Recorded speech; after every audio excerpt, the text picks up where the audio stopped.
Le 16 novembre dernier, c'est dans la souffrance que le Nîmes Olympique obtenait son billet pour le 8e tour de la Coupe de France, au prix d'un effort de taille face à la valeureuse équipe de Luzenac, finalement éliminée à l'issue de la série des tirs au but. Une épreuve que les crocos nîmois espèrent bien éviter ce samedi à 18h en allant défier l'équipe de Tarbes, pensionnaire du groupe C de CFA et avant-dernier de son championnat. C'est une équipe de CFA qui a envie de faire un gros coup parce que bon, éliminer un club de Ligue 2, c'est toujours un gros coup. C'est vrai qu'à Tarbes, on parle beaucoup de rugby à 15, donc ils ont envie aussi qu'on parle de football. Donc pour moi, c'est le plus important, c'est les qualifications. Peu importe, même si c'est 1-0, ça sera une qualification et c'est ça qui compte pour la suite, naturellement, et être au tirage des 32e, ce qui donnera aussi confiance pour la suite du championnat. En réaffirmant l'objectif de la qualification pour les 32e de finale de la Coupe de France, prévu le premier week-end de janvier, Victor Zvenka entend faire un parcours dans cette compétition à un moment où son équipe végète à la 14e place du championnat, à seulement 1 point des portes de la relégation. L'occasion pour le technicien nîmois de trouver des solutions d'un point de vue offensif, le Nîmes Olympique demeurant la 16e attaque de Ligue 2. D'abord, les deux petits jeunes, ils ont besoin de compléments et ils me l'ont demandé, donc on l'a fait un petit peu. Ogunbi s'est pas entraîné depuis 15 jours, s'est pas entraîné, a été absent dans le groupe depuis une dizaine de jours, donc je pense qu'il peut faire un peu de rab. Et puis je pense que le petit Bénézé, on lui fait souvent des centres, mais ce qui est bien aussi, c'est de le mettre un petit peu dans situation pour marquer des buts. Et je pense qu'il a besoin aussi d'un peu de rab, parce que même on a pu le voir ce matin, sur à peu près une dizaine de minutes, il n'a pas mis beaucoup de ballons au fond. Donc ça, c'est du travail au quotidien, c'est toute la semaine. C'est la fin de semaine qu'on fait du travail devant le but, et essayer qu'il s'améliore pour qu'il soit encore plus performant. Une efficacité assez relative lorsqu'on se penche sur l'analyse du mois de novembre des Nîmois. Hormis le 4-1 infligé à une équipe d'Arles-Avignon en pleine crise, les Nîmois n'ont inscrit que 3 buts en 4 matchs. À l'opposé, les crocos défendent de mieux en mieux. Devant les buts de Cyril Merville, qui a gagné en confiance et en régularité, la ligne formée par le quatuor Sidibé, Poulain, Bosch, Sbahi n'a encaissé que 5 buts sur les 5 rencontres du mois de novembre. Une moyenne encourageante après les errements connus en la matière durant l'été.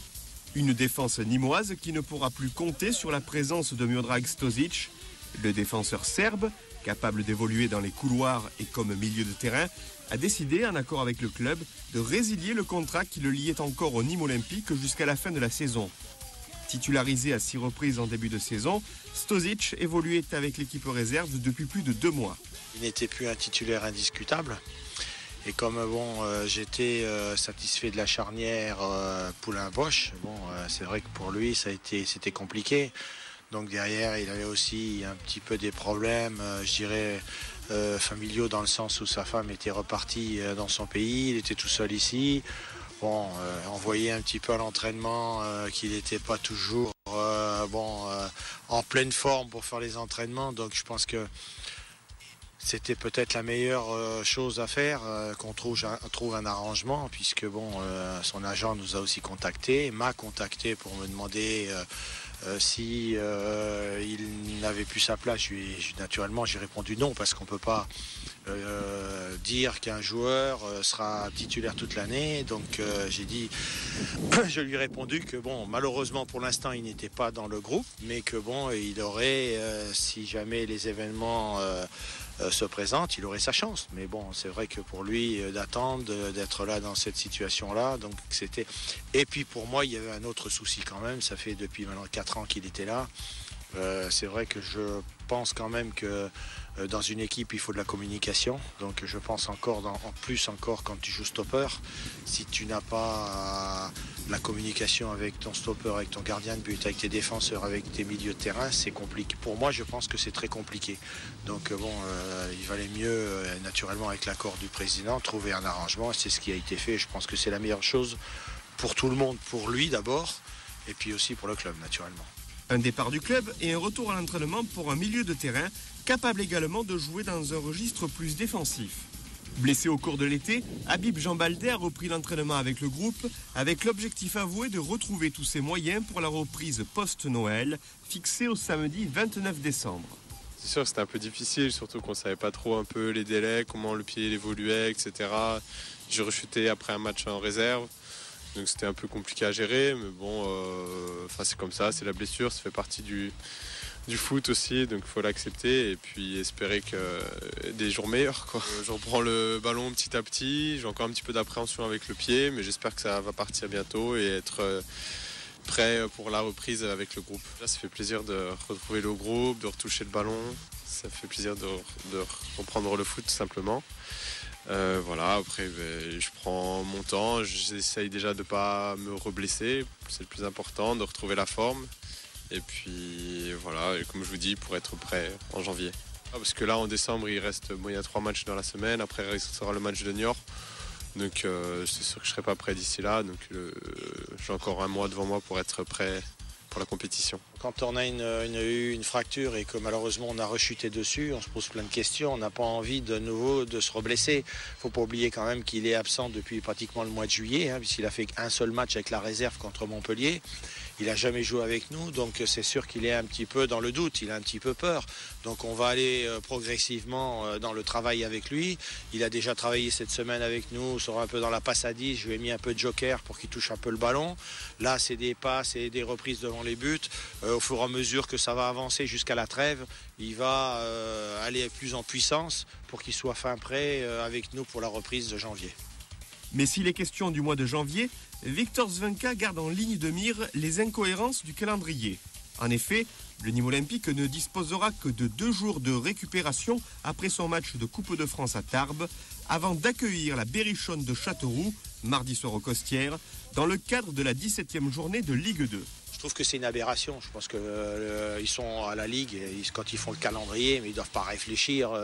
Ils doivent pas réfléchir aux conséquences qu'il peut avoir sur les matchs rapprochés comme ça.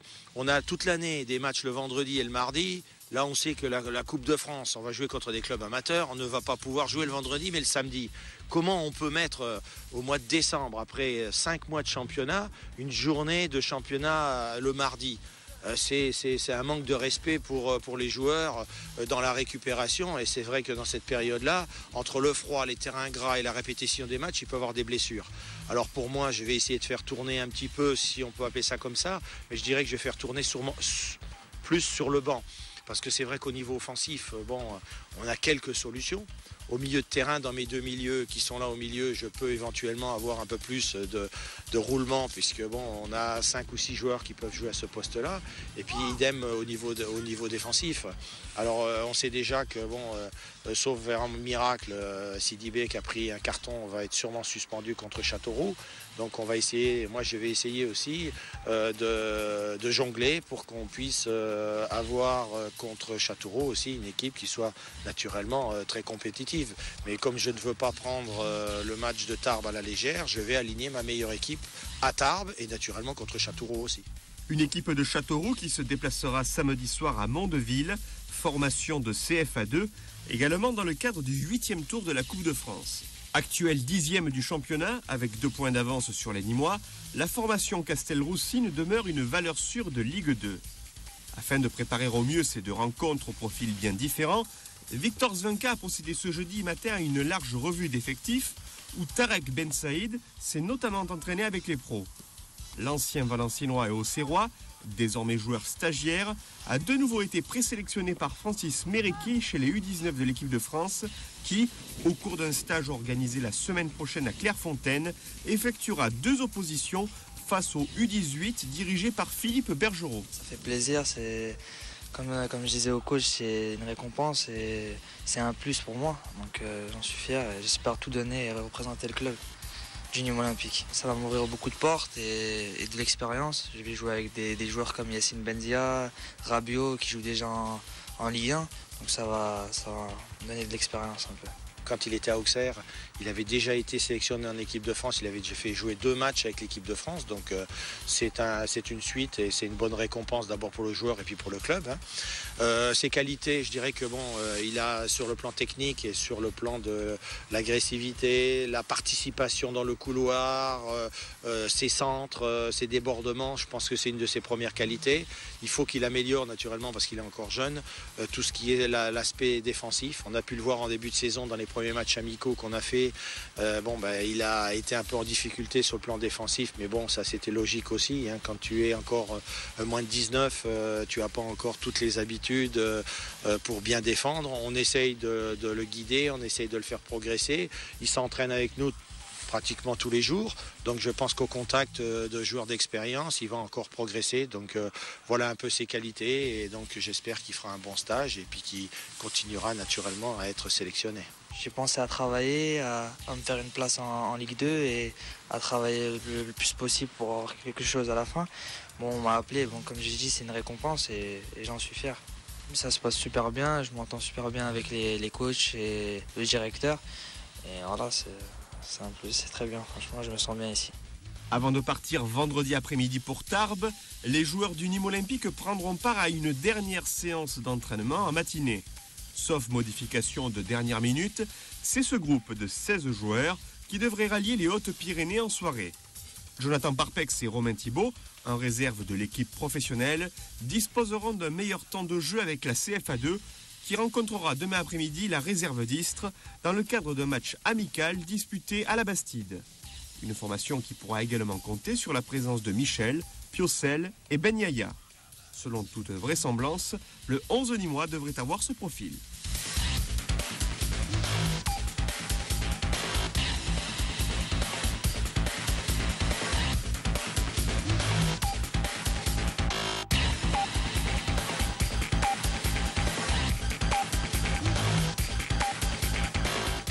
Après les matchs du vendredi à 18h45, la Ligue de football professionnel donnera rendez-vous aux supporters de Ligue 2 ce mardi à 20h55 précise dans le cadre d'une 17e journée qui débutera lundi soir par le déplacement de Nantes à Clermont-Ferrand.